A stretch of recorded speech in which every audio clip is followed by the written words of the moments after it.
The spiritual world is the world that exists beyond this nature. This is the material world. Here, everything is inert, everything is matter. Matter is inert, but at the same time, we see that we all are living. Although our bodies are made of matter, we are conscious. We are not inert. We are living. We are conscious. So what makes us conscious? Like any intelligent person coming from a civilized background will recognize or admit the fact that it is the presence of the soul in the body that makes the body alive. Now, the soul is not a product of this material nature. The soul comes from another reality, and that reality is called the spiritual world. And the spiritual world is diametrically opposed to this material nature.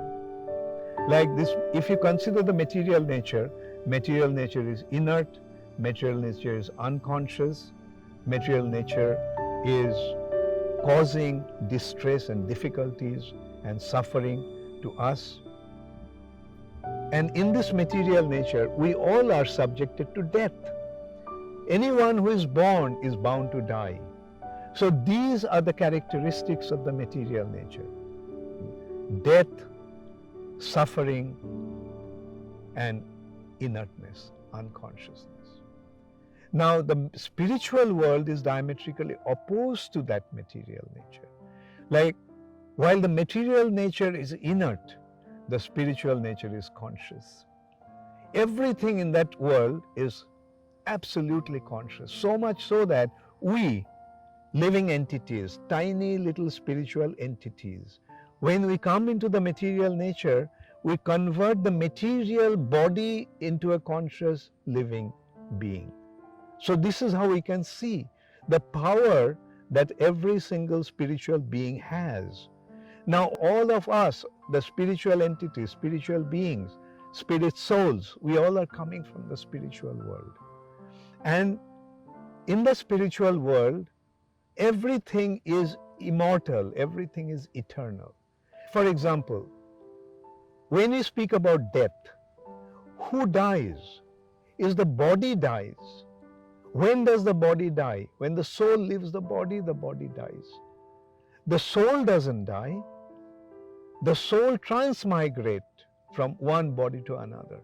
The death of the body doesn't mean the end of the living entity that he is, the spirit soul.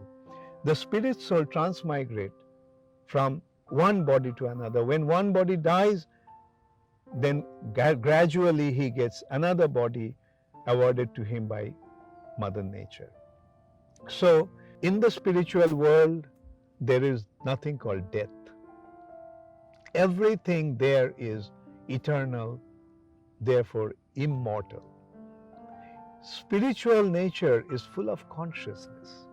Everything in the spiritual world is conscious. And everyone in the spiritual world is full of joy. So this is the characteristics of the spiritual reality.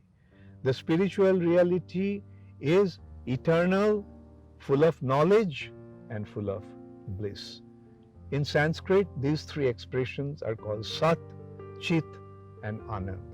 Sat means eternal, Chit means fully conscious, and Ananda means full of joy.